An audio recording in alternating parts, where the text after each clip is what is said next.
Rieccoci con Alessio Morosin. Morosin, andiamo sul personale. Qual è il suo sogno di felicità? Beh, io dico sempre, sono l'unico che parla in questa campagna elettorale di felicità. Coniugare il PIL, il prodotto interno lordo, con il FIL, la felicità interna lorda, che anche nella Costituzione americana c'è. L'indipendenza è quella che apre le porte anche a un futuro di felicità. D'altronde la vita che cos'è? Un accumulo di risorse economiche, di patrimoni? No, la vita è anche saper relazionarsi con gli altri, è cultura, è sapienza, è amore verso la natura, le belle cose, e vuol dire godere di quelle che sono le potenzialità che il creato ci ha messo a disposizione, in modo saggio, in modo responsabile, rispettando la libertà degli altri e anche le regole della natura. Come si sente dentro adesso? Insomma, già ha espresso prima, no, questa grande voglia, questa grande passione. Il suo stato d'animo com'è?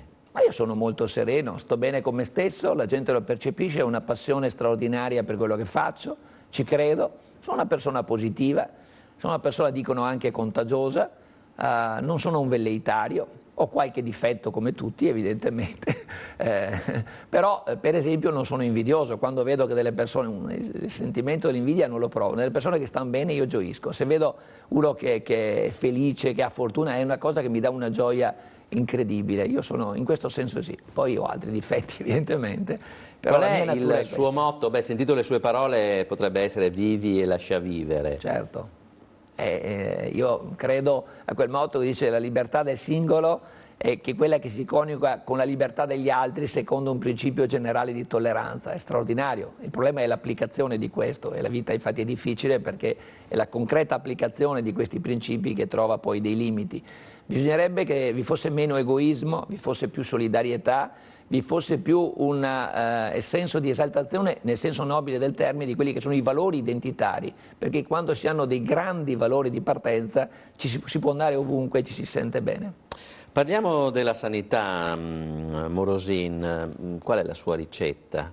Ma io ritengo che il tema della sanità sia ancora centrale nella vita di questa regione, anche se si dice con degli slogan più che con una visione poi di dettaglio che questa regione ha una sanità di eccellenza. Io dico che è una sanità molto migliorabile.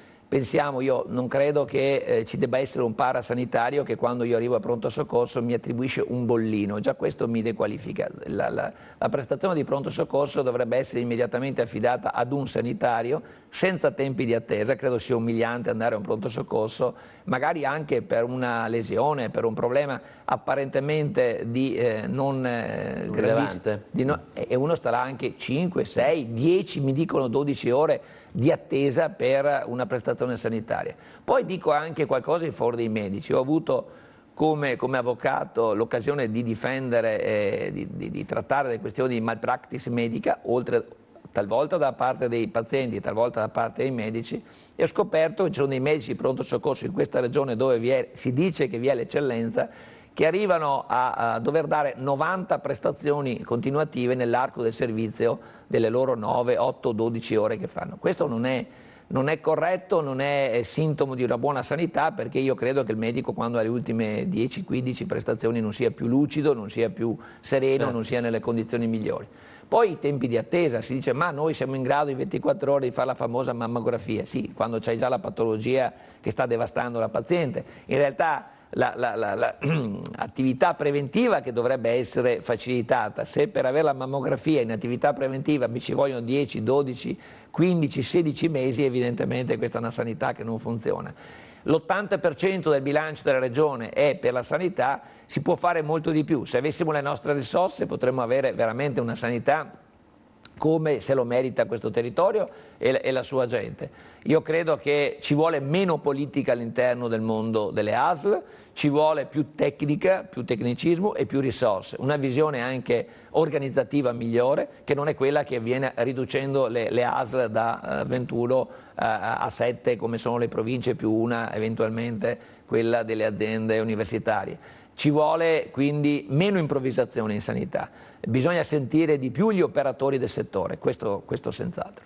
Allora, dalla S di sanità alla S di sicurezza. Sicurezza, la ricetta, anche in questo caso di Indipendenza Veneta, qual è? Questo è un tema che mi sta particolarmente a cuore perché è vicino anche alla mia professione, perché sicurezza è tema che si coniuga con legalità, con diritto e con giustizia. E noi sappiamo che per esempio qualcuno pensa di regolare il problema della sicurezza inasprendo le pene, quello che vediamo quotidianamente dal governo. Questo dimostra scarsa visione politica del tema. Non è la durezza della pena che dà maggior sicurezza ai cittadini, è la certezza della pena. Viene erogata una pena di 6 mesi, te la fai. E devono essere quelle. La durezza, certo. Diciamo, abbiamo aumentato le pene di 2 anni, di 3 anni, il governo finalmente è un accidente, il governo non ha capito che poi la pena cosiddetta edittale, prevista astrattamente dalla norma, quando viene applicata dal giudice poi con la sospensione, con i benefici, non è una pena che infligge una sanzione che sia poi da deterrente per la ripetizione dell'illecito. Quindi ci vuole una visione di legalità più stretta, una giustizia più rapida ed efficiente e quindi se riusciamo a coniugare legalità con giustizia ed efficienza, il problema della sicurezza diciamo, rientra nei parametri della normalità, nella fisiologia di quella che è una vita sociale, appunto, dove vi sono anche gli illeciti, via il problema appunto della sicurezza. Senta, parliamo del lavoro, Morosini, delle imprese. Immagino avrà partecipato a molti confronti anche delle categorie economiche. C'è stato mai qualcuno che le ha detto con l'indipendenza non si mangia? No, credo proprio no, e anzi devo dire che ho avuto molti contatti immediatamente dopo, dice guardi, io non avevo un'opinione tutto sommato negativa o comunque di incertezza su questa proposta e dice lei l'ha presentata in modo così limpido, così coerente, così anche passionale ma al tempo stesso responsabile che voglio conoscere di più. E posso dirle che abbiamo anche invece una buona schiera di imprenditori che si sta avvicinando al tema indipendenza, partendo anche da una considerazione molto semplice, molto attenta a quello che accade altrove. In Catalogna, per esempio, ci sono 6.000 imprenditori in rete che sostengono convintamente il processo di indipendenza avviato da Artur Mas, che è il leader catalano, tra l'altro capo del governo catalano. Anzi, è il mondo dell'impresa il primo a sentire il bisogno del cambiamento, soprattutto perché hanno visto che è posta, ripeto, per via istituzionale, in modo serio, dove lo Stato non è un nemico, ma è necessariamente l'interlocutore dall'altra parte del tavolo. Quando i cambiamenti si vogliono per via democratica, perché ostacolarli? 3 cose per le imprese che ha in mente, Morosini. Vabbè, le tasse, la tassazione giugulatoria che impedisce loro di competere con le altre realtà europee e mondiali. Non si può avere una competizione con coloro che producono il tuo stesso bene e servizio se la tua tassazione arriva quasi al 70% e altrove, come in Baviera per fare un esempio, ma potremmo andare anche in altre regioni d'Europa, non supera il 46-48%. Quindi innanzitutto la tassazione, certo. Ecco, la seconda cosa è la burocrazia, bisogna assolutamente liberare le imprese da una burocrazia asfissiante. Lei pensi che il mondo delle costruzioni, per dire un progettista nel mondo dell'edilizia, dedica l'80% del suo tempo alla parte burocratica, il 20% alle scartoffie, insomma. Io ho incontrato recentemente, con grande piacere, per dirle così, una struttura associativa che si chiama Urban Meta, unica in Italia e non a caso è nata in Veneto, dove vi è un'unione di diversi soggetti, competenze, associazioni, categorie professionali che sta lavorando per rigenerare il futuro del territorio. Quindi tasse, burocrazia. E la terza cosa, evidentemente per le imprese stiamo parlando, è quella di consentire loro di avere un accesso al credito adeguato. Perché senza i mezzi non si può fare. Oggi le banche non pensano alla realtà imprenditoriale del nostro territorio, la piccola e media impresa, che è la risorsa principale che abbiamo. Quindi il credito è la terza cosa. Senta, il reddito di cittadinanza è una strada, secondo lei? No, assolutamente, l'ho già detto con chiarezza in altre volte, io capisco politicamente le ragioni per le quali taluno lo propone, ma ritengo sia un'azione sugli effetti, non sulle cause. Qui bisogna agire sulle cause, non si deve dare assistenza, anche se qualcuno lo presenta diversamente, in realtà è una forma di assistenzialismo. La solidarietà è una cosa, il reddito di cittadinanza posto così come è stato posto è l'agire sugli effetti e non sulla causa. Se noi liberiamo le imprese dal fardello della tassazione, della burocrazia e gli consentiamo un accesso al credito adeguato, si apre immediatamente il mondo del lavoro e quindi non c'è da dare un reddito a chi se lo può procurare direttamente. Senta, a proposito di solidarietà, lei un profugo lo ospiterebbe a casa?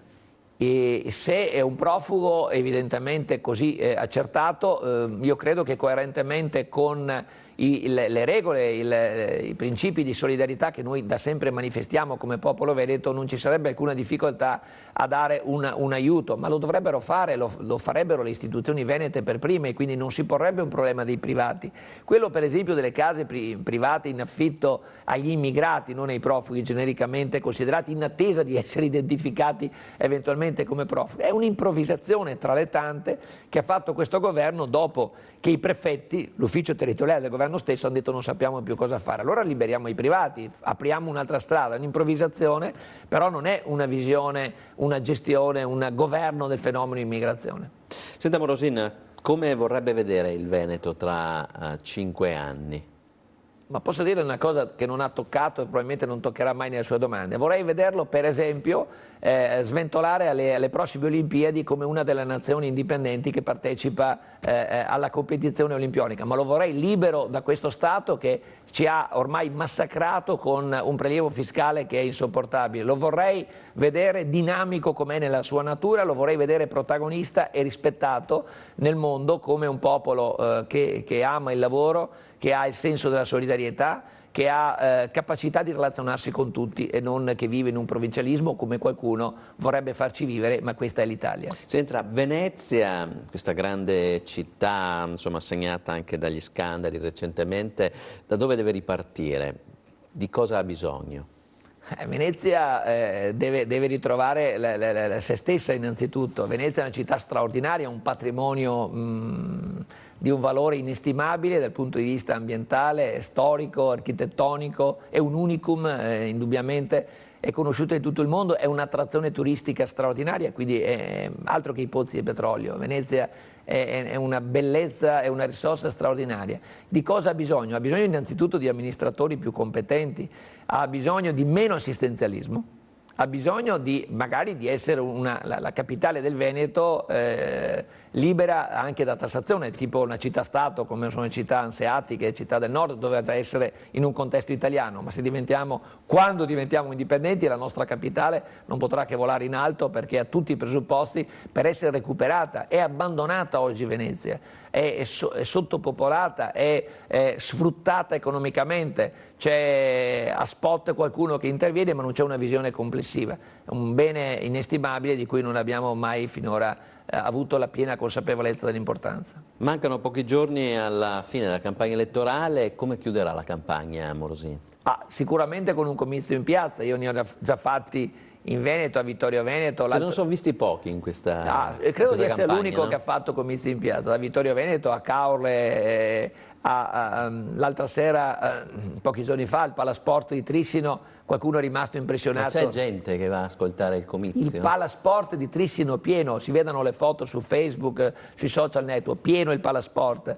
La piazza di Vittorio Veneto a Serravalle gremita. Noi facciamo questo, io mi auguro, lo dico a un po' così,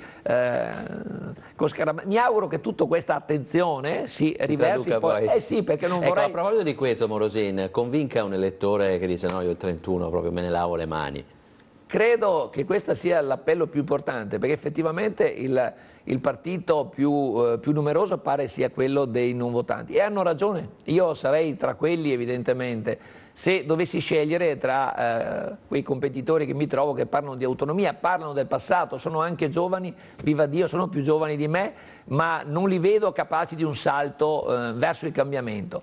L'elettore deve guardare al contenuto del progetto Indipendenza Veneta, che innanzitutto è un progetto che mira a dare il diritto di voto. È una cosa incredibile, nel 2015 siamo qui a difendere il diritto di voto e attraverso il diritto di voto avviare quel cambiamento radicale che può portarci in un futuro migliore, dove il PIL, il prodotto interno lordo, si coniuga con il FIL, con la felicità interna lorda. Noi vogliamo che la gente rimanga con noi, i giovani lavorino e abbiano la passione di impegnarsi per questo territorio, le imprese continuino ad esprimere al meglio quelle che sono le loro capacità. In sostanza questo è un popolo creativo, non tarpiamogli le ali, con l'indipendenza lo facciamo volare. Un'ultima cosa, il 31 maggio come lo trascorrerà?